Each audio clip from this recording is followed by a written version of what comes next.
ഞായറാഴ്ച കുർബാനയൊക്കെ കഴിഞ്ഞ് വീട്ടിൽ വന്ന് കാപ്പിയൊക്കെ കുടിച്ച് ഇനി മഴയും പിടിച്ച് എന്താ ചെയ്യേണ്ടതെന്ന് ആലോചിച്ചിരിക്കുമ്പോഴാണ് നമ്മുടെ സിജോ ചേട്ടന്റെ വിളി വരുന്നത്. മഞ്ഞു കൊള്ളാൻ പോയാലോ എന്ന്. പണ്ടേ ട്രിപ്പോളിയായ സിജോ സാർ പുതിയ ടൊയോട്ട ഗ്ലാൻസ് ഒക്കെ എടുത്തതിന്റെ ത്രിൽ മൂഡിൽ കൂടിയാണ്. എന്നാ പിന്നെ കുട്ടിക്കാനം വിട്ടേക്കാം എന്നായി ഞാൻ. പെട്ടെന്ന് തന്നെ ട്രിപ്പ് ഓണായി. ഇവിടുത്തെ മരം കാണാൻ നല്ല രസമുണ്ട് കേട്ടോ. ഇവിടെ നല്ല രസമുള്ള ഈ താഴേക്കുള്ള റോഡ് എങ്ങോട്ടാ ഡെവലപ്മെന്റ് സൊസൈറ്റി, ഒരു നല്ലൊരു വെള്ളച്ചാട്ടം പോലെ കാണും. താഴത്ത് മലനാട് ഡെവലപ്മെന്റ് സൊസൈറ്റി.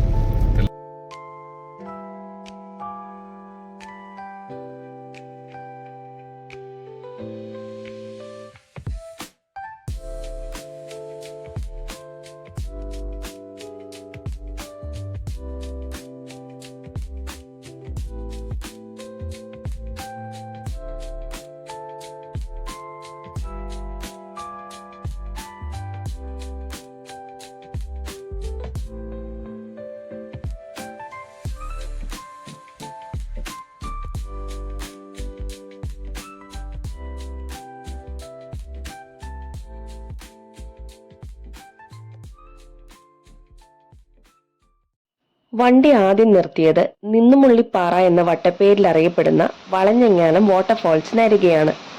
റോഡ് സൈഡിൽ തന്നെയുള്ള സാമാന്യം ഭംഗിയുള്ള ഒരു വെള്ളച്ചാട്ടമായതിനാൽ മഴക്കാലമായാൽ പിന്നെ ഇവിടെ എപ്പോഴും വലിയ തിരക്കാണ്.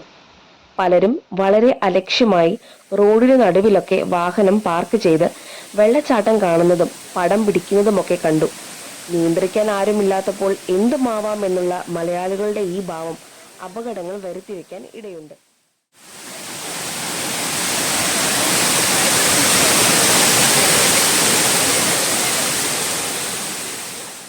ഏതായാലും ഞങ്ങൾ കുറച്ച് ഫോട്ടോസൊക്കെ എടുത്ത് കുട്ടിക്കാനം ലക്ഷ്യമാക്കിയുള്ള യാത്ര തുടർന്നു. കുട്ടിക്കാനത്ത് വന്ന് കുറച്ചു നേരം മഞ്ഞൊക്കെ കൊണ്ട് ടൗൺ ബേക്കറിയുടെ റെസ്റ്റോറൻറ്റിൽ കയറി ഓരോ കാപ്പിയും കുടിച്ച് പരുന്തുംപാറ ലക്ഷ്യമാക്കി അടുത്ത യാത്ര.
പരുന്തുംപാറയിലെത്തിയപ്പോൾ ശക്തമായ മഴയും കാറ്റുമായിരുന്നതിനാൽ ഞാനും സിജോയും പുറത്തിറങ്ങാൻ താല്പര്യപ്പെട്ടില്ല.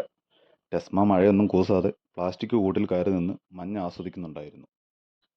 കുട്ടിക്കാനവും പരുന്തുംപാറയൊക്കെ പൊതുവെ നല്ല കാറ്റുള്ള സ്ഥലമായതുകൊണ്ട് കുട ചൂടി നിന്ന് മഞ്ഞ് കൊള്ളുന്നതൊന്നും അത്ര പ്രാക്ടിക്കലല്ല. മൊത്തം നനയാനും കുട ഒടിയാനൊക്കെയുള്ള ചാൻസ് ഉണ്ട്. അതുകൊണ്ട് കുടയ്ക്ക് പകരം റെയിൻകോട്ട് മതിയെന്ന് ഞങ്ങൾ നേരത്തെ തന്നെ തീരുമാനിച്ചിരുന്നു.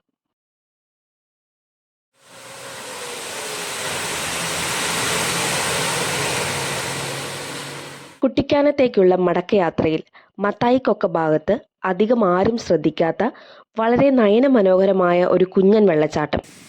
വാഹനം പാർക്ക് ചെയ്യാനുള്ള സൗകര്യം കുറവാണ്. പാറകൾ ഇടിഞ്ഞു വീഴാൻ സാധ്യതയുണ്ടെന്ന മുന്നറിയിപ്പ് ബോർഡുകൾ സ്ഥാപിച്ചിട്ടുണ്ട്. അതിനാൽ ഞങ്ങൾ വണ്ടി കുറച്ചകലെയായി സൈഡാക്കിയിട്ട് ഒരു 5 മിനിറ്റ് ഈ കൊച്ചു വെള്ളച്ചാട്ടം ആസ്വദിച്ചു. എല്ലാം നാച്ചുറലാണ് നല്ലതെന്ന് വിശ്വസിക്കുന്ന സിജോ സർ മലമുകളിൽ നിന്ന് ഒഴുകി വരുന്ന ശുദ്ധമായ വെള്ളം കുപ്പിയിലാക്കുന്ന തിരക്കിലാണ്. ഞങ്ങൾ വീണ്ടും കുട്ടിക്കാനത്ത് വന്ന് ഞങ്ങളുടെ എവർ ഫേവറേറ്റ് ലൊക്കേഷനായ കുട്ടിക്കാനം മൊട്ടക്കുന്നിൽ പോയി. അവിടുത്തെ കാം ആൻഡ് പീസ്ഫുൾ വെതർ മണിക്കൂറുകളോളം ആസ്വദിച്ചു.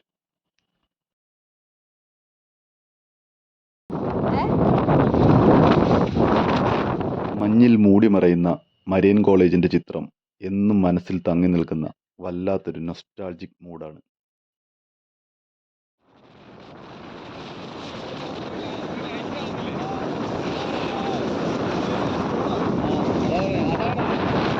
ഈ കെട്ടിടം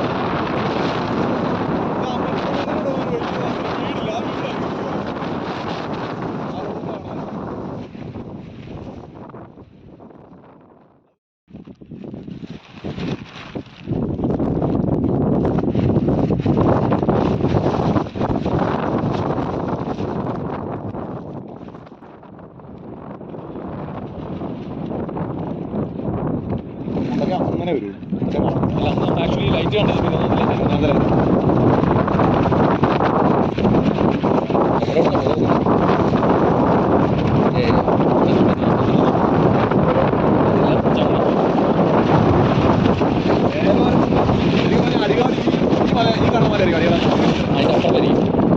ആ ഒരു നീളത്തിലുള്ള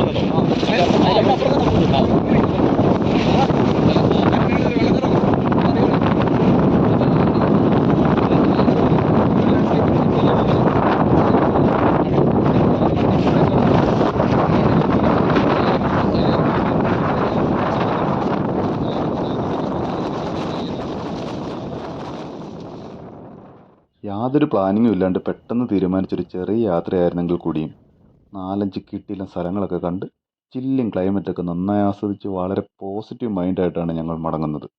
അല്ലെങ്കിലും പ്ലാൻ ചെയ്തിട്ട് നമ്മുടെയൊക്കെ ജീവിതത്തിൽ ഒന്നും സംഭവിക്കാറില്ല, പ്രത്യേകിച്ച് യാത്രകൾ.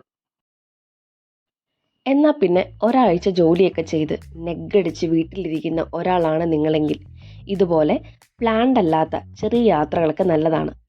മൈൻഡൊക്കെ ഒന്ന് തണുക്കട്ടെ. അപ്പോൾ ഹാപ്പി ജേർണി. വീഡിയോ ഇഷ്ടമായാൽ ലൈക്കും ഷെയറും കമൻറ്റൊക്കെ ചെയ്ത് സപ്പോർട്ട് ചെയ്യണേ. ഇതുവരെ ചാനൽ സബ്സ്ക്രൈബ് ചെയ്തിട്ടില്ലാത്തവർ സബ്സ്ക്രൈബ് ചെയ്യാൻ മറക്കല്ലേ.